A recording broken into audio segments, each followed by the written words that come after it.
প্রতিদিন নতুন নতুন ভালোবাসার গল্প পেতে আমাদের চ্যানেলটি সাবস্ক্রাইব করে বেল বাটনে ক্লিক করুন। ভোর সকালে কেউ আমার কান ধরে টেনে তুলল।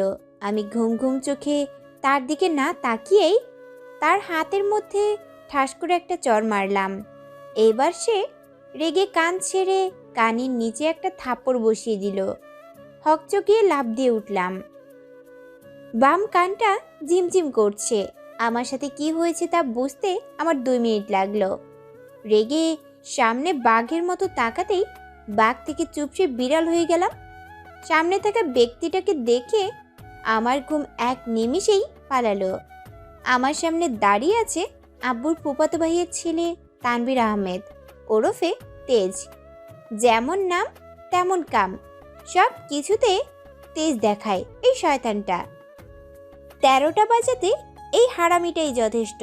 এই শয়তানটার আমার ভালো সহ্য হয় না, তাই তো সকাল সকাল আমার ঘুম নষ্ট করতে চলে এসেছে।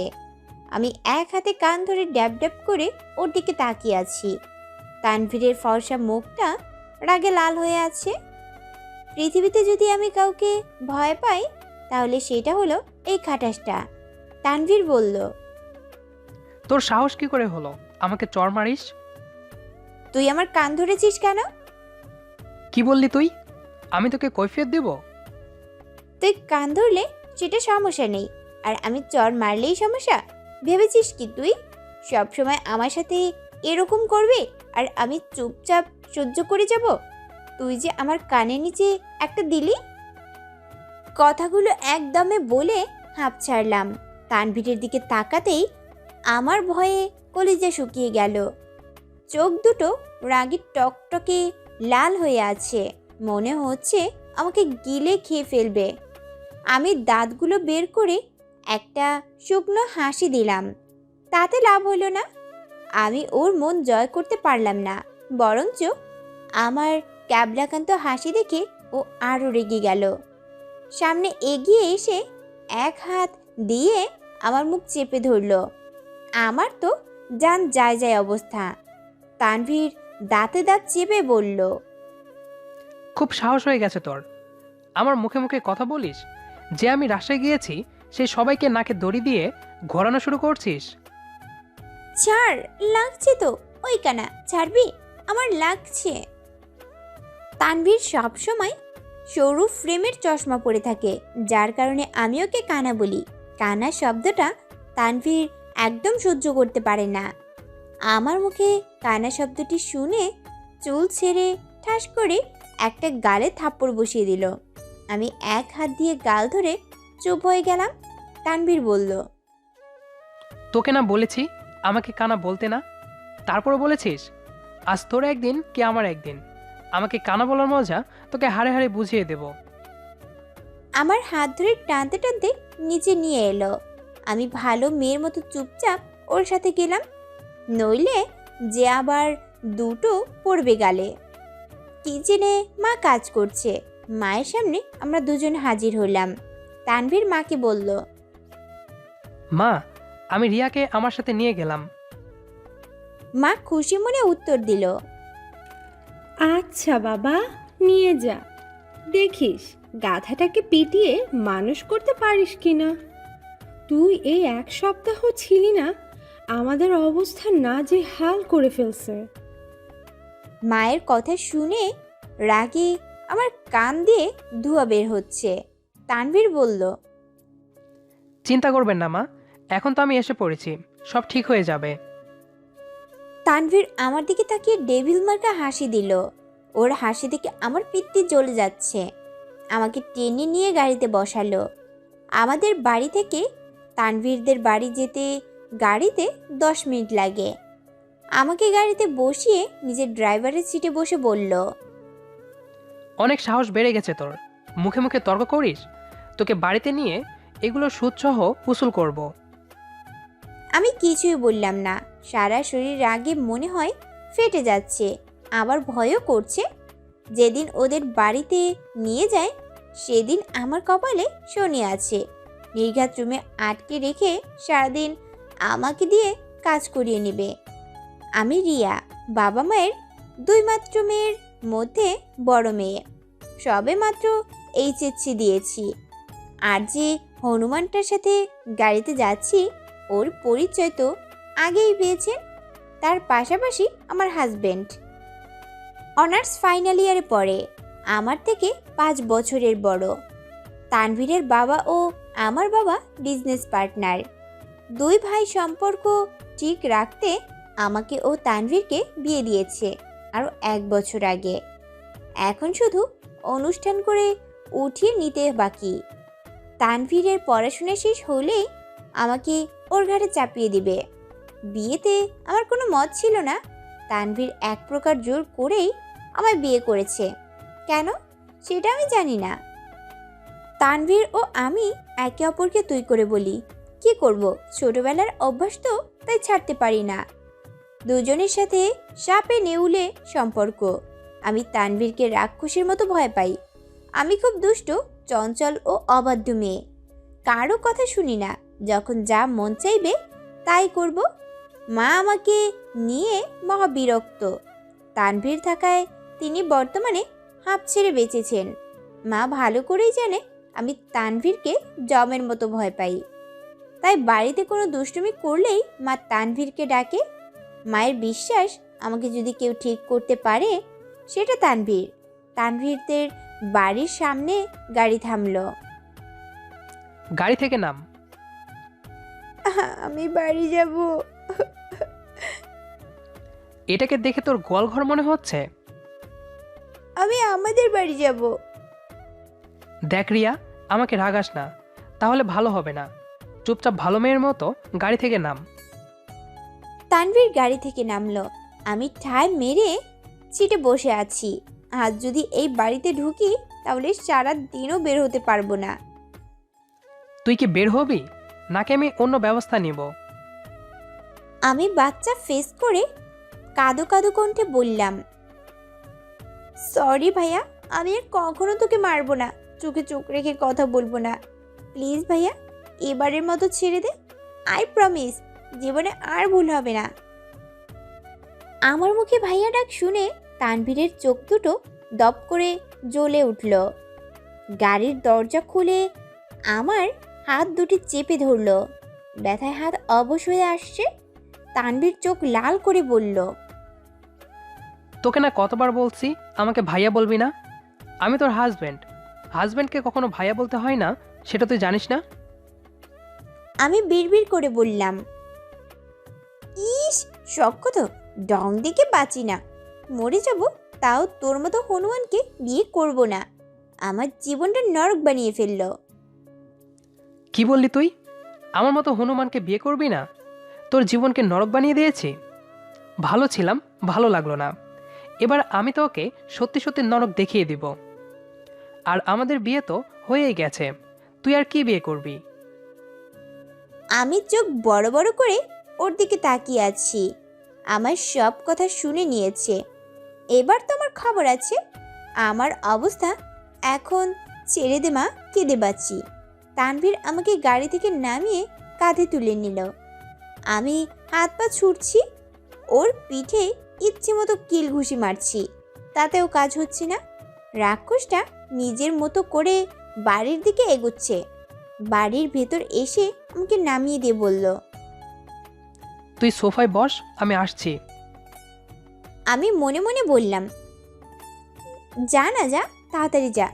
তুই এখান থেকে গেলেই আমি পালাবো, তখন তুই আমাকে পাবি না।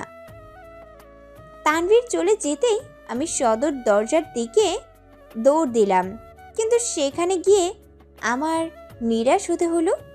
দরজা বাইরে থেকে আটকানো। কে করলো এটা?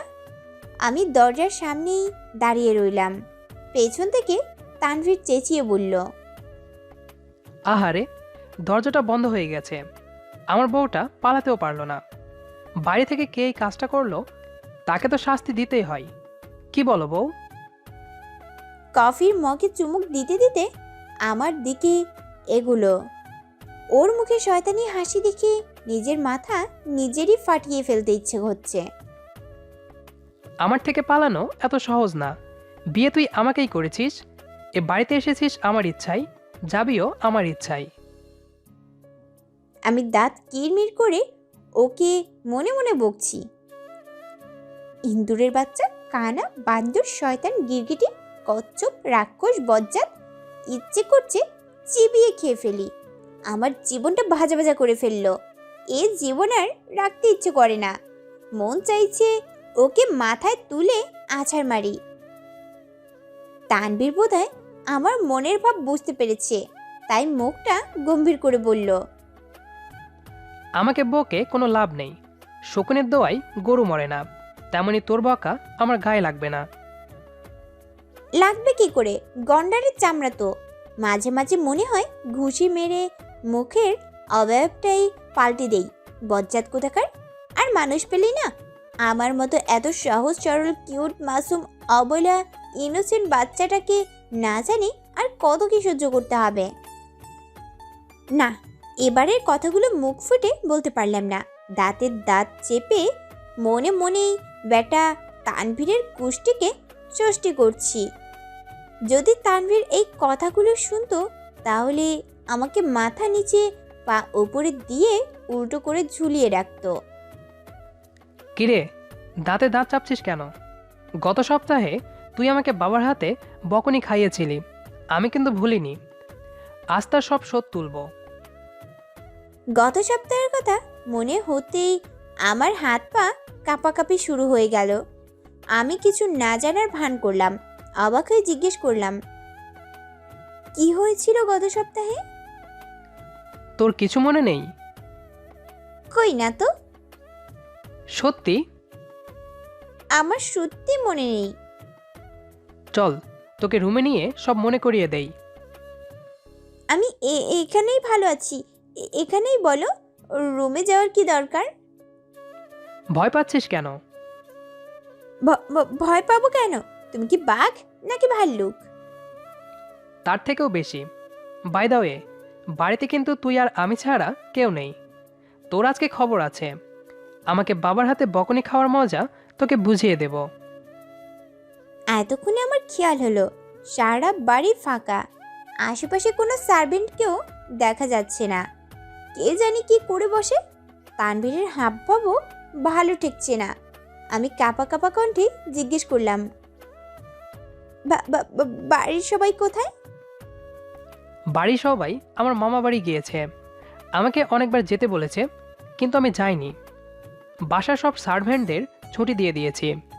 বাড়িতে একা থাকতে তো ভালো লাগবে না, সেজন্য আমার বউকে নিয়ে এলাম একটু রোম্যান্স করতে, সাথে পুরনো অনেক হিসাব চুকাতে।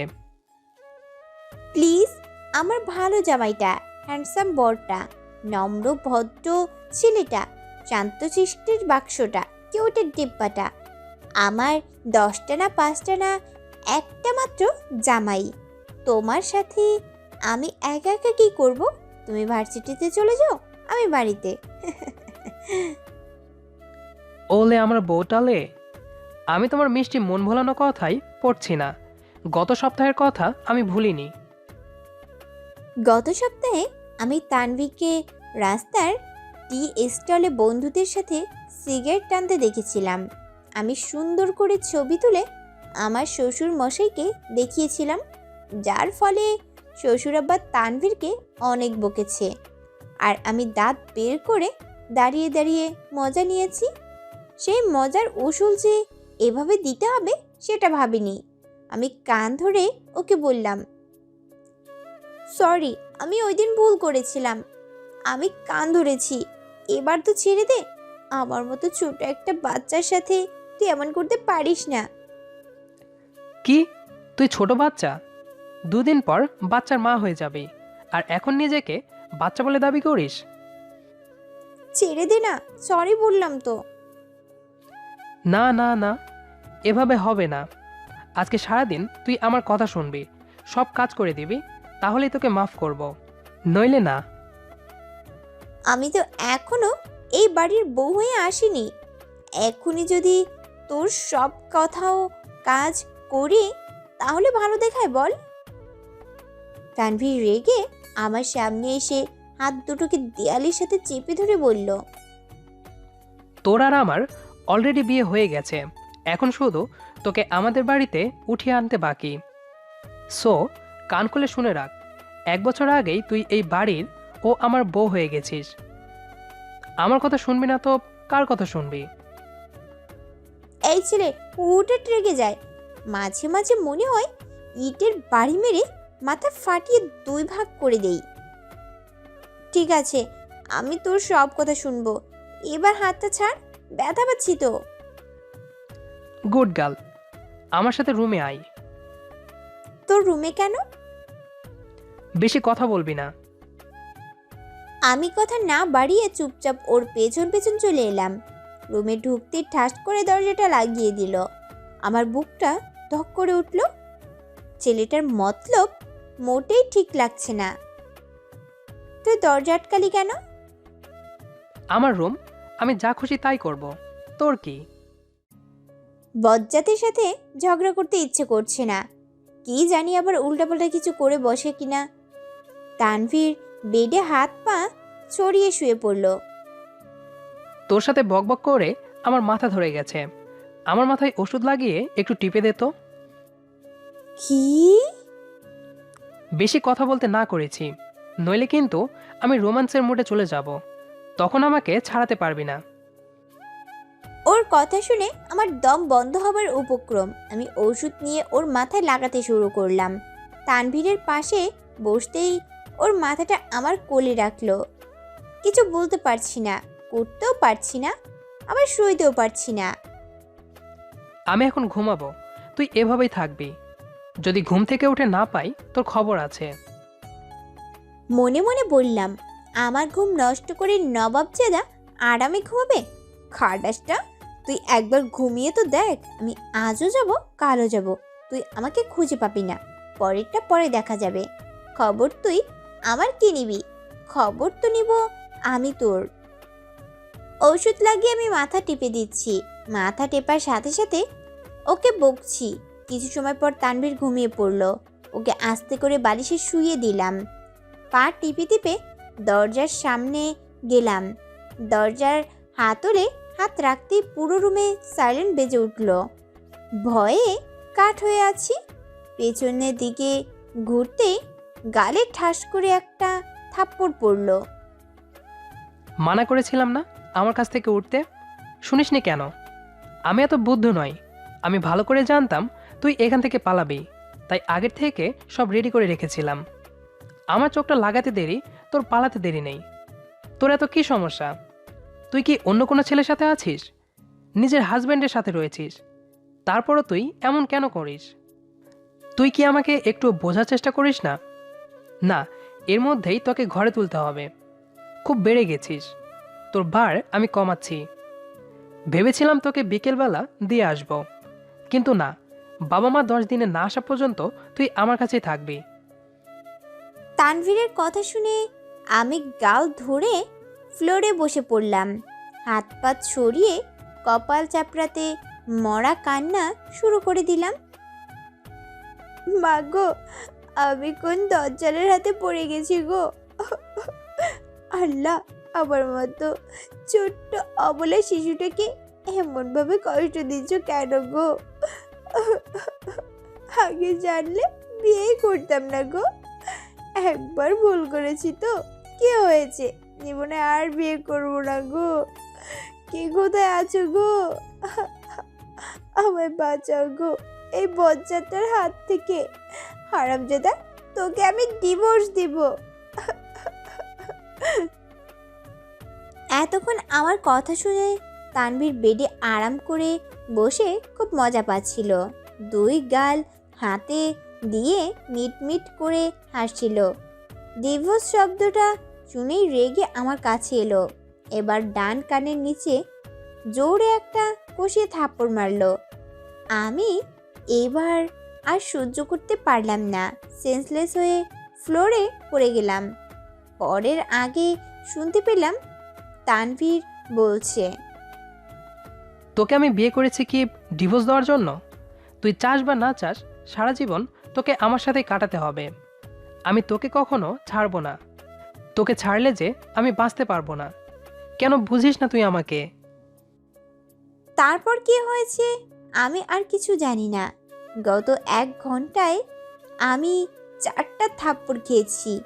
তানভীরের সাথে বাকি জীবন কাটালে আমার গালের চামড়া থাকবে না। এভাবে ঘন্টায় ঘন্টায় 4টা থাপ্পড় খেলে আমি একদম গিনিস বুকে নাম উঠিয়ে ফেলবো।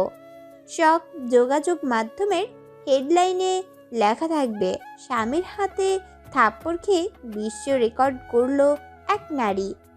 বিয়ে করে আমি ফাইসে গেছি। তাই সবাইকে একটা কথা বলি, জীবনে বিয়ে করেন না। বিয়ে করলে আমার মতো জীবনটা তেজপাতা টু বাঁশপাতা হয়ে যাবে। গল্পটি কেমন লেগেছে সেটি অবশ্যই কমেন্ট করে জানাবেন। আর নিয়মিত এরকম ভালোবাসার গল্প পেতে আমাদের চ্যানেলটি সাবস্ক্রাইব করে আমাদের সাথেই থাকবেন। ধন্যবাদ সবাইকে।